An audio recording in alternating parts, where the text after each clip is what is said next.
Hello ladies and gentleman, boys and girls, क्या आप जीवन में आगे बढ़ना चाहते हो और सफलता की चोटियां छूना चाहते हो तो फिर ये चैनल आपके लिए है। क्योंकि मेरा पैशन, मेरा प्रोफेशन, मेरा मिशन, मेरा विजन आपके इस सफ़र में आपका हम सफ़र बनो। इसलिए आपको चाहिए कि मेरे वीडियोस को ध्यान से देखिए, ध्यान से सुनिए और अपने जीवन में आप भी और मैं भी इसे अप्लाई करेंगे, so that together we can make this world a better place to live। तो शुरू करता हूँ आज का ये powerful video, importance and value of time.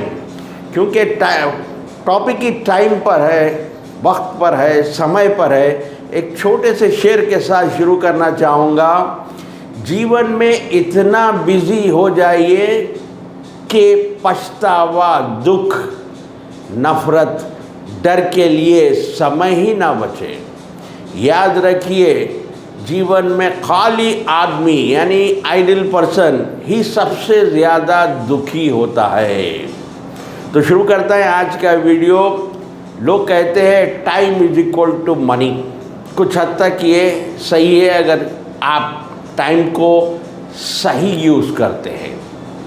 मैंने कई बार 86,400 सेकंड्स के बारे में एग्जाम्पल दिया है। इस न्यू ईयर में भी लोग अक्सर हर न्यू ईयर को रेजोल्यूशंस बनाते हैं, कमिटमेंट करते हैं, एक टाइम टेबल बनाते हैं और कुछ दिन के बाद ना तो टाइम रहता है ना तो टेबल रहता है। लोग कहते हैं कि लोग टाइम वेस्ट करते हैं। मैं कहता हूँ वो टाइम वेस्ट नहीं करते, क्योंकि टाइम हमारे कंट्रोल में ही नहीं रहता।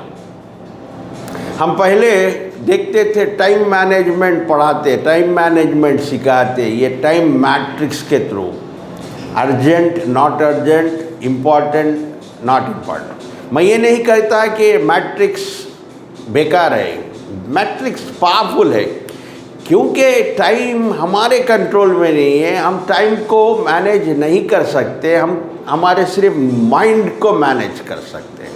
इसे एक एग्जाम्पल के साथ समझते हैं। फॉर एग्जाम्पल 10 o'clock शार्प आपका इंटरव्यू है, बहुत ही इम्पोर्टेंट इंटरव्यू है। आप जाने के लिए रास्ते में हो, लेकिन एक ट्रैफिक जाम में आप फंस जाते हो, स्टक हो जाते हो, जिसके लिए आप वो टाइम पर पहुंचना बहुत मुश्किल है। क्या आप घड़ी को, वक्त को बोलोगे कि मेरे लिए रुक जा, मेरे लिए रुक जा, 10 o'clock मुझे पहुंचना? नहीं, ये आपके कंट्रोल में नहीं है। आपके कंट्रोल में सिर्फ आपका माइंड है। इसलिए टाइम मैनेजमेंट उतना इम्पोर्टेंट नहीं है। टाइम के अंदर दो चीज़ें बहुत इम्पोर्टेंट है, एक तो टाइम, दूसरा टाइमिंग। टाइम में आता है दो टाइमिंग्स होते हैं, एक लीनियर टाइम, दूसरा साइकोलॉजिकल टाइम। लीनियर टाइम यानी वक्त जो वॉच में देखते, घड़ी में देखते, उसे कहते हैं लीनियर टाइम। वो तो चलते रहता है, वो किसी के लिए रुकता नहीं, किसी के लिए स्लो नहीं होता। लेकिन साइकोलॉजिकल टाइम आपके माइंड का जो स्टेट होता है, आप अगर हैप्पी स्टेट में होते हो, NLP की लैंग्वेज में उसे रिसोर्सफुल स्टेट कहा जाता है। अगर आप हैप्पी माइंड, हैप्पी मूड में रहते हो तो आपका टाइम फास्ट जाता है। वही आप सैड स्टेट में रहते हो, अनरिसोर्सफुल स्टेट में रहते हो तो आपका टाइम स्लो चलता है। आप किसी को बहुत ही प्यार करते हैं, अगर वो आपके साथ हो, टाइम का पता ही नहीं चलता। अगर उसके इंतज़ार में आप ठहरे हो तो 1 घंटा भी 1 बरस लगने लगता है। तो यहाँ पर इसलिए साइकोलॉजिकल टाइम बहुत इम्पोर्टेंट रखता है। दूसरा टाइमिंग। साइकोलॉजिकल टाइम के बाद आता है टाइमिंग। आप देख रहे होंगे, आप जानते हैं कि किसान जब बीज बोता है या अपनी फसल काटता है तो वक्त पर बीज बोता है। जिस समय उसे बीज बोना है, जिस सीज़न में उसे बोना है, वही सीज़न में वो बोता है और वही सीज़न में काटता है। लेकिन हम टाइमिंग को नहीं देखते हुए, फॉर एग्ज़ाम्पल समर है, बहुत पीक पर है गर्मी, और उस पीक के समर में आप स्वेटर्स बेच रहे, आप ब्लैंकेट्स बेच रहे, तो कैसा रहेगा? यानी आपका प्रोडक्ट अच्छा है, प्रोडक्ट में कोई कमी नहीं है, वेरी गुड प्रोडक्ट, आपके पास स्किल्स भी अच्छे हैं, लेकिन आप जिस वक्त अपना प्रोडक्ट बेच रहे हो, अपनी स्किल को बेच रहे हो, टाइमिंग सही नहीं है, तो आपको रिजल्ट्स नहीं मिलेंगे। इसलिए कहते हैं सही वक्त पर सही काम करना होगा, right thing at A right time. बहुत अच्छा एग्जाम्पल है, कोविड के टाइम पर लोगों ने सही वक्त पर सही काम कर मास्क और सैनिटाइज़र बेचकर लाखों करोड़ों रुपए कमाए। तो इसलिए दो चीज़ें बहुत इम्पॉर्टेंट होती है, importance of time and value of time. एक तो साइकोलॉजिकल टाइम और दूसरा टाइमिंग। लोग नए साल में रेजोल्यूशंस बनाते हैं, लेकिन वो रेजोल्यूशन सिर्फ कुछ दिन के बाद वो रेजोल्यूशंस ख़त्म हो जाते हैं। जैसा कि मैंने कहा कि आदमी टाइम वेस्ट नहीं करता, टाइम तो गुजरते रहता है, लेकिन वो टाइम आइदर प्रोडक्टिव चीज़ों में इन्वेस्ट हो जाता है या नॉन प्रोडक्ट यानी यूज़फुल चीज़ों में या यूज़लेस चीज़ों में उसका वक्त गुजर जाता है। अगर आदमी चाहे, इंसान चाहे कि वो जीवन में आगे बढ़े, सफलता की चोटियाँ छुए, तो उसको अपने माइंड को कंट्रोल करना होगा और अपने समय को, अपने टाइम को प्रोडक्टिव चीज़ों में इन्वेस्ट करना होगा।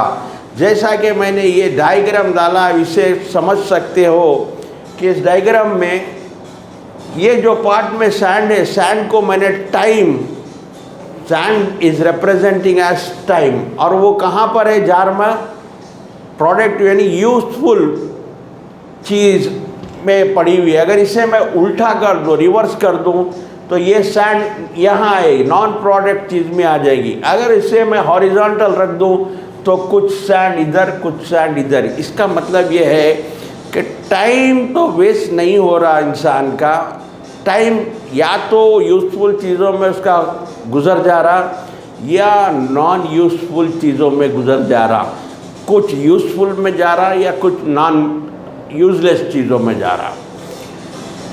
अब हम ये जानने की कोशिश करेंगे कि लोग न्यू ईयर रेजोल्यूशन बनाते हैं, कमिटमेंट्स करते हैं, लेकिन उस कमिटमेंट्स पर सक्सेसफुल नहीं होते, उस रेजोल्यूशंस को अचीव नहीं करते। उसका कारण क्या है हम देखने की कोशिश करेंगे कि लोग कमिटमेंट को करते हैं, रेजोल्यूशन तो बनाते हैं, मगर उसे पूरा क्यों नहीं कर सकते, और वो यूज़लेस चीज़ों में अपना वक्त गुजारने की तरफ चले जाते हैं। उनका वक्त जो है यूज़लेस चीज़ों में इन्वेस्ट हो जाता है। वो क्यों होता है हम अब जानने की कोशिश करेंगे कि value of time. Number 1 reason है फियर ऑफ फेलियर। ये सबसे बड़ा कारण है। एक रेजोल्यूशन बनाते हैं, फॉर एग्ज़ाम्पल यही एग्ज़ाम्पल लेंगे, नए साल से मैं भी वीडियोस बनाऊंगा, मैं भी वीडियोस अपलोड करूंगा यूट्यूब में, लेकिन जैसा ही नया साल शुरू हुआ बनाने जाते हैं हिम्मत नहीं होती। उन्हें क्या सताता है, फियर ऑफ फेलियर। मैं बनाऊंगा, बोल नहीं पाऊंगा, अच्छा नहीं बनेगा, मैं फेल हो जाऊंगा। उस डर से वो अपना रेजोल्यूशन को पूरा नहीं करते, प्रोक्रेस्टिनेशन करते हैं। कल करूंगा, फिर कल आते, फिर कल करूंगा, कल बनाऊंगा वीडियो, फिर वो कल आता ही नहीं, क्योंकि लोग फेलियर से बहुत डरते हैं। मैं करने जाऊं कहीं फेल ना हो जाऊं। मैंने कभी भी फेलियर को फेस किया है, मैं जीवन में कभी फेलियर से नहीं डरा हूं, ना डरता हूं, क्योंकि आज भी मुझे याद है, मैं जब इंटरमीडिएट कॉलेज, जूनियर कॉलेज में था और इलेक्शन का दिन था 20 अगस्त 1984, और 3 दिन पहले 17 अगस्त 1984 को हैदराबाद शहर में एक वायलेंस यानी कम्युनल राइट्स हो जाता है। पूरा शहर आग में जलता है। लोग कहते हैं तुम जीतने का सवाल ही पैदा नहीं होता, लेकिन मैंने, क्योंकि मैं फेलियर से नहीं डरता, मैं बोला कॉन्टेस्ट तो करना है, लड़ना है, जीत हार तो ऊपर वाले के हाथ में। Do the best and leave the rest to God. और तारीख गवाह है, हिस्ट्री गवाह है कि 20 अगस्त में इलेक्शन, अगस्त 94 के इलेक्शन हुआ, रिजल्ट्स आए, ऑल अदर ऑफिस जितने भी थे, general secretary, vice president, joint secretary, game secretary, सबसे ज़्यादा मेजॉरिटी से मैंने उस इलेक्शन को जीता एज ए प्रेसिडेंट। उसके बाद भी कोई भी काम करता हूँ फेलियर से कभी नहीं डरता। आज यूट्यूब पे भी मैं वीडियोस अपलोड कर रहा हूँ, लेकिन मुझे फेलियर का कभी डर नहीं होता। जिनको इंटरेस्ट है, जो इसकी कदर जानता है, वो ज़रूर इसे देगा। लेकिन आज दुनिया में, मैंने इससे पहले भी कहा, नेगेटिविटी भरी हुई है। लोग नेगेटिव चीज़ें पहले देखते हैं, यानी एंटरटेनमेंट को ज़्यादा प्रेफरेंस करते हैं, एनलाइटमेंट को नहीं, एजुकेशन को नहीं। उन्हें चाहिए एंटरटेनमेंट। इसे एक एग्जाम्पल से समझते हैं। आप कुछ शक्कर को डालो, उसके साथ साथ ज्वेल्स को डालो, यानी हीरे, छोटे छोटे हीरे, ज्वेल्स को डालो, डायमंड्स। चुमटियाँ जब लगेंगे तो चुमटियाँ पूरा शक्कर खा लेंगे, मगर वो ज्वेल्स को छूओगे भी नहीं। ठीक इसी तरह दुनिया में चिमटियों का मेजॉरिटी है, चिमटियाँ जैसे, वो उन्हें शक्कर का मज़ा लगा हुआ है, वो एंटरटेनमेंट को ही पसंद करते हैं। आपने रिसेंटली वायरल हुआ वीडियो देखा होगा आपने, मेरा दिल ये पुकारे आजा, एक लड़की ने, वो भी ऐसे देश की लड़की ने ठुमके लगाए इस गाने पे कि वायरल होगा। तो लोग आजकल एंटरटेनमेंट, नाच गाने को पसंद करते हैं, एजुकेशन या अपने एनलाइटमेंट को नहीं। तो इसलिए पहली चीज़, आपको फेलियर से कभी नहीं डरना चाहिए, फेस करना चाहिए। जिस किसी चीज़ से भी डर होता है तभी ख़त्म होता है जब उसे आप फेस। अगर आपको ड्राइविंग से डर लगता है तो ड्राइव करिए, आपको अंधेरे से डर लगता है, डार्कनेस से डर लगता है, तो हमेशा जाइए डरना। तो एक चीज़ फियर ऑफ फेलियर। दूसरा, do all the work himself. लोग क्या करते हैं, सब कुछ मैं करूँगा, सब कुछ मैं। डेलीगेट करना भी सीखना चाहिए। अगर आप हर काम अगर आप ही करेंगे तो टाइम सफिशिएंट नहीं होता, आप बड़े काम नहीं कर सकते। फॉर एग्ज़ाम्पल, एक वीडियो है, मुझे बोलना आता है, वीडियो सिर्फ बोलूँगा मैं, लेकिन उसके बाद का काम, चाहे वो एडिटिंग हुआ, अपलोड हुआ, जो भी है इसके बाद के, उसे मुझे डेलीगेट करना चाहिए। लेकिन अभी तो उतना चैनल बड़ा नहीं, लेकिन अगर मैं बढ़ाना चाहता हूँ तो मुझे भी चाहिए कि इसे एक टीम बनाऊँ और उसे डेलीगेट करूँ। अब आता है तीसरा, डोंट वेट फॉर परफेक्शन। लोग अक्सर क्या होते, मैं तभी बनाऊंगा जब मैं परफेक्ट हो जाऊंगा।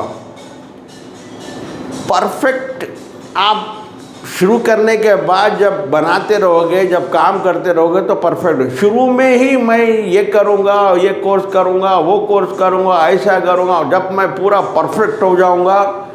जैसा कि इसके एग्जाम्पल है, जब ये सिटी के रोड के पूरे लाइट ग्रीन हो तो मेरी गाड़ी निकालूंगा बोले तो पूरे रोड के लाइट्स हम कभी ग्रीन नहीं होते। आपको गाड़ी निकालना होगा, रास्ते में देखा जाएगा जो भी लाइट्स मिलते हैं, जो भी सिग्नल्स मिलते हैं, उस प्रकार से ड्राइव करना पड़ता है। और तीसरा, चौथा बहुत इम्पॉर्टेंट, ये डर होता है लोगों को, लोग क्या कहेंगे। ये बहुत बड़ा प्रॉब्लम है लोगों से, कोई काम शुरू नहीं करते क्योंकि उन्हें एक ही माइंड में चीज़ सताती है, लोग क्या कहेंगे। अरे भाई, वो राजेश खन्ना का गाना याद कर लो, कुछ तो लोग कहेंगे, लोगों का काम है कहना, छोड़ो बेकार की बातों को, बीत न जाए रहना। मैं अक्सर एक गधे की स्टोरी सुनाता हूँ। एक बार एक द एजेड फादर और यंग बच्चा दोनों मिलके, बूढ़ा आदमी और बच्चा दोनों मिलके अपने गधे को लेके जाते रहते। कुछ दूर जाने के बाद लोग कहते अरे क्या बेवकूफ़ लोग हैं, गधे को खाली ले जा रहे, कोई तो बैठ सकता। तो बड़े हजरत जो है बच्चे को बिठा देते, यानी फादर सन को बिठा के ले जाते। कुछ दूर की बाद कुछ लोग देखते कहते अरे बूढ़ा बाप चल के जा रहा है, इसे शर्म नहीं है, बैठ के जा रहा। तो ये सुनते ही ये उतर जाता है, बाप को बिठा देता है। थोड़ी दूर जाते हैं, फिर दूसरी जगह कुछ लोग देखते कहते अरे बाप को ज़रा भी वो नहीं है, अक्ल नहीं है, छोटे मासूम बच्चे को चला रहा, खुद बैठ गया। अब ये सुनकर दोनों कहते, दोनों भी उस गधे पर बैठ जाते। कुछ दूरी के बाद कुछ लोग देखते और कहते हैं क्या है, इंसान है, ज़रा भी सोच समझ नहीं है, मुँह ने सो जानवर पे दोनों बैठ गए। अब उतर के वो सर पे उठा लेना बाकी था गधे को। तो लोग अगर आप करोगे भी तो बोलोगे, अगर आप नहीं करोगे भी तो लोगों की चिंता छोड़िए। अगर आप लोगों की चिंता करेंगे, वो उनका काम है, उनका काम भी आप ही करेंगे, तो फिर वो क्या करेंगे लोग। तो इसलिए आप आज का वीडियो देखिए। टाइम मैनेजमेंट उतना इम्पॉर्टेंट नहीं है, माइंड मैनेजमेंट बहुत इम्पॉर्टेंट है। अपने स्टेट को हैप्पी रखना, रिसोर्सफुल स्टेट में रहोगे तो टाइम भी आपका अच्छा और फास्ट जाएगा और प्रोडक्टिव चीज़ों में आप अपना टाइम इन्वेस्ट करोगे। इसके लिए बेहतरीन साइंस NLP है, न्यूरो लिंग्विस्टिक प्रोग्रामिंग, हर वक्त कहता हूँ कि मैं इसे सीखिए। तो आज के लिए बस इतना ही। सीखते रहिए, देखते रहिए, आगे बढ़ते रहिए। Keep learning, keep growing. Until we meet next, please take care. God bless you and thank you for watching.